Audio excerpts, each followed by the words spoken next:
c'est Hicham Lasri, cinéaste et écrivain. Je suis dans ce festival, parce que je suis un végétarien depuis 5 ans, parce que c'est un nouveau mode de vie, parce que c'est une manière un peu plus responsable à la fois de vivre et aussi de cohabiter sur cette planète. On sait que l'un des défis majeurs de notre génération, c'est l'écologie. C'est plus la politique ou l'économie, c'est vraiment l'écologie pour laisser une terre un peu plus saine. En tout cas, essayer. C'est un peu le défi.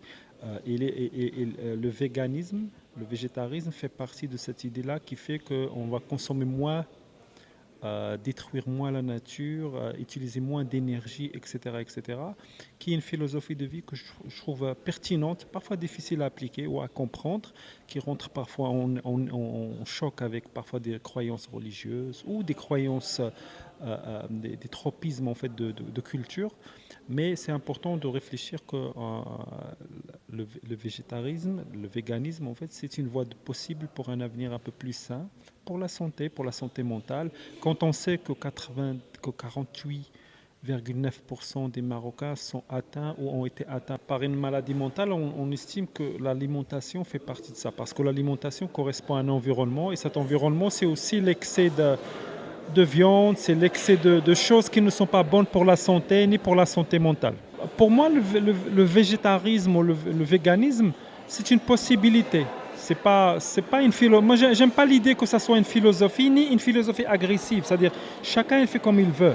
Les gens qui ont une attitude un peu plus saine, un peu plus responsable, un peu plus green, ils vont être un peu dans le végétarisme parce que quand on mange moins de viande, ça veut dire qu'on va élever moins de bétail, ça veut dire qu'il y aura moins de gaz, moins de pollution des nappes phréatiques parce que ce qui pollue le plus, ce n'est pas les voitures, ce n'est pas les avions, ce n'est pas le pétrole, c'est l'élevage, l'élevage intensif d'animaux.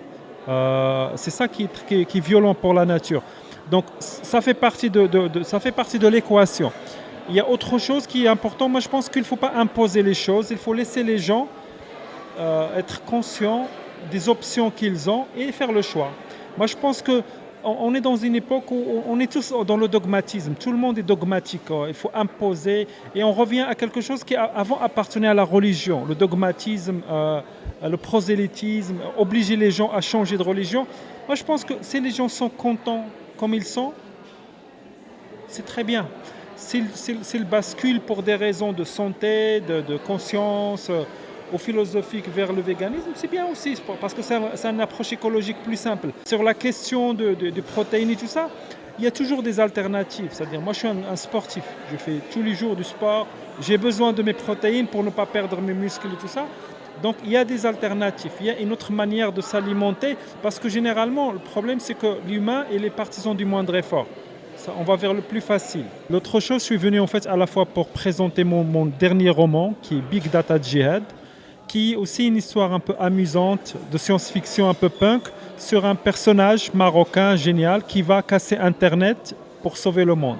Sauf que l'histoire est toujours plus compliquée que ça. C'est l'histoire de quelqu'un qui a le corps brisé, c'est une histoire d'une vengeance, c'est un récit de science-fiction qui se passe dans un Maroc un peu dystopique, un peu imaginaire.